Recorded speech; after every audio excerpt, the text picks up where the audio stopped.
apakah bisa mengkalkulasi antara kepemimpinan sebelumnya dengan kualitas KPK dengan yang baru? Artinya, apakah dengan adanya struktur baru yang gemuk ini bisa menjawab keraguan masyarakat, kepercayaan masyarakat? Ini kan ada jelasnya. Kalau pemahaman saya soal organisasi bahwa penekanan pada kuantitas menunjukkan sesuatu yang ada yang perbaikan dari sebelumnya. Ini kan penekanannya adalah kuantitas, bukan pada kualitas. Artinya mau dibawa kemana lagi nih? Saya salah jawab. Selama ini masyarakat melihat kualitas kinerja KPK itu hanya dari sisi penindakan. Lebih khusus lagi dari sisi operasi tangkap tangan, kan gitu. Itu harus kita sadari. Teman-teman wartawan lebih tertarik memberitakan kegiatan OTT daripada kegiatan-kegiatan pencegahan yang sebetulnya kalau kita nilai dari nilai kerugian negara, potensi kerugian yang kita selamatkan itu jauh lebih besar dibandingkan dengan upaya-upaya penindakan. Kan nggak pernah tertarik. Nah, kami menyadari Mas Wali, ya itu kegiatan OTT itu. Apa KPK berhenti? Tidak. Ya, KPK tahun ini sudah melakukan berapa? 3 kali OTT. Artinya apa? Kegiatan OTT itu juga masih berjalan.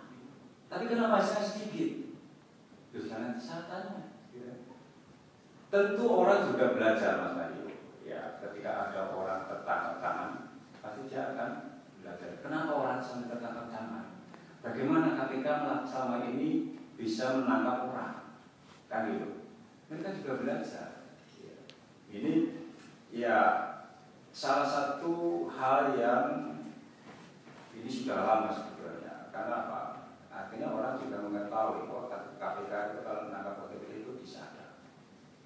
Karena apa? Hasil sadarnya itu dipaparkan di persidangan, jadi tahu. Tetapi sekali lagi, laporan masyarakat terkait dengan pejabat-pejabat yang akan menerima suap itu masih kita terima dan itu kita tindak lanjuti. Dengan apa? Dengan penyadapan. Dan rasa-rasanya hambatan penyadapan itu tidak ada. Dewas itu dengan segera dan cepat memberikan izin penyadapan. Ada ratusan nomor yang kita sadar. Sampai sekarang masih jalan Mas Mario. Jadi kalau masyarakat, wah ini dengan adanya undang-undang yang baru, seolah-olah KPK lumpuh karena tidak pernah melakukan OTT. Ini sebetulnya kalau dari sisi proses bisnisnya hanya ada perubahan sedikit dan itu sampai sekarang masih kita lakukan. Kalau terkait berhasil tidaknya, itu kembali lagi, ini menyangkut teknologi, ya, menyangkut kehati-hatian orang yang akan menjadi target. Ya. Kan tidak gampang. Makanya kami KPK tidak saja mendorong supaya penindakan itu OTT, tapi kita mendorong supaya case building itu yang lebih diutamakan. Banyak informasi kita terima Mas Rio terkait dengan proses PPJ misalnya, itu bisa kita lakukan dengan penyelidikan terbuka dan mungkin tidak harus dengan KPK. Kita bisa bekerja sama, berkoordinasi dengan BPK misalnya, dengan BPKP atau inspektor untuk melakukan audit investigasi.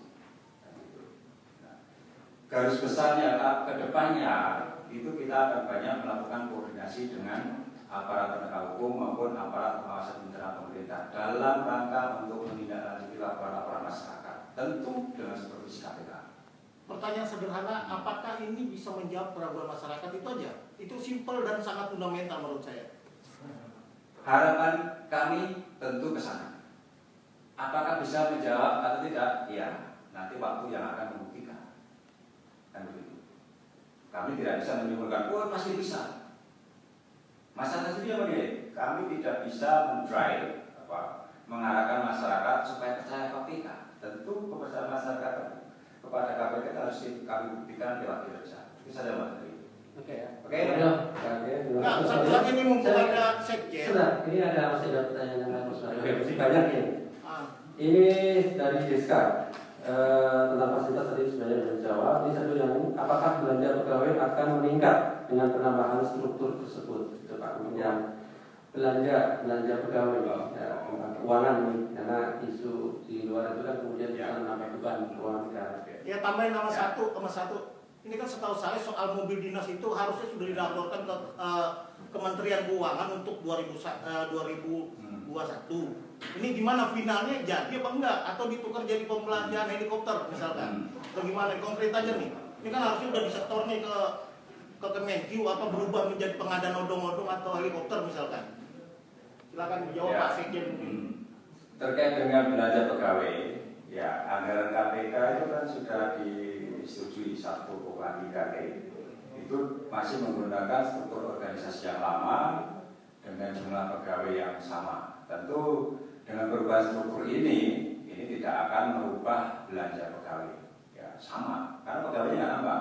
Ya, asumsi pegawai tidak nambah dengan anggaran 1,3, nggak ada tambahan pegawai dan hanya ada pergeseran mungkin kan dari tadi itu kan dari pengaduan masyarakat di PIPM menjadi di Papinda, kemudian dari inspektorat menjadi di Papinda. Hanya pergeseran mungkin sebagian pegawai kedeputian pencegahan akan kita pindahkan ke Deputian Pendidikan dan itu artinya tidak ada tambahan terhadap belanja pegawai. Itu tetap. Nah, itu. Sebelum nanti ini kan tadi mobil dinas beda ya dari ini dijawab. Ya ini kan terkait soal belanja nih, gitu loh. Ya nanti itu jawab terakhir Mas Mario. Karena ini kita selesaikan dulu yang ini. Inspektorat itu dalam pembinaan bagaimana berarti saya sudah dijawab oleh urusan dewas. Kalau kemudian inspektorat kan disiplin pegawai katanya ini, jadi kita bisa dipertentangkan gitu ya. Nah, mana yang lebih tinggi, mana yang ini karena itu berbeda tupoksinya. Kemudian ini yang terakhir, Presiden Jokowi itu kan meminta perampingan lembaga negara, bukannya justru bertentangan dengan instruksi Presiden dengan struktur gemuk seperti ini. Mungkin ini penanya dari online. Ya, perampingan memang yang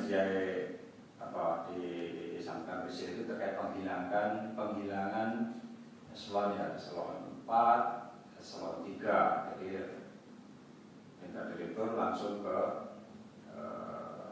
fungsional. Nah, ini yang kami bentuk. Sebetulnya kita memilih 1 deputi, tambah 1 deputi. Tadi itu kan sebetulnya kalau tidak dari tambahan itu juga nggak banyak juga, nggak gemuk juga, karena kita menghilangkan 1 kedeputian. Ya. Jadi secara total kita hanya menambah 1 kedeputian dengan harapan kami dapat memenuhi atau melaksanakan tugas bagaimana yang diamanatkan di dalam Undang-Undang KPK yang lama maupun yang baru. Ya, yang selama ini kami melihat, termasuk ketika saya di periode sebelumnya, ya, koordinasi supervisi yang diamanatkan di dalam Undang-Undang KPK menjadi tugas yang harus dilakukan KPK. Ini pengampunya itu enggak ada. Ini kerja yang mana pengampunya? Karena itu kami merasa berkepentingan untuk menaikkan tugas tersebut menjadi 1 kedeputian. Harapannya supaya tugas-tugas koordinasi dan supervisi itu dapat berjalan lebih efektif. Saya kira itu. Soal mobil dinas nih yang terakhir jadi untuk yang Wakom 7 saya pikir sudah selesai. Dan ini Pak mobil dinas. Mobil dinas nih. Finalnya gimana Pak? Udah disampaikan ke Kemenkyu jadi atau enggak? Ya kan buat Bapak juga di mobil benarnya. Anggaran mobil dinas kalau dari anggarannya rasa-rasanya masih tadi ada bintang. Artinya apa? Bir. Ada bintang, ada ditandai bintang. Jadi ada beberapa anggaran KPK yang diberi bintang. Nah, itu bisa deposit, bisa tidak, nanti bergantung pada kondisi keuangan negara. Nah, ya ini kan harus segera dilaporkan beberapa. Sudah artinya jadi. Sudah. Artinya jadi. Ini tadi ada bintang. Saya tahu bintang mah bir. Gimana maksudnya bintang? Jelas. Apa bintang itu apa maksudnya apa? Biar masyarakat tahu lah. Ya, artinya untuk melaksanakan atau merealisasikan anggaran itu ada syarat yang lain. Gitu. Jadi di antaranya apa tuh Pak? tidak serta merta KPK bisa mengeksekusi anggaran yang sudah dialokasikan itu, karena masih ada tanda bintangnya tadi.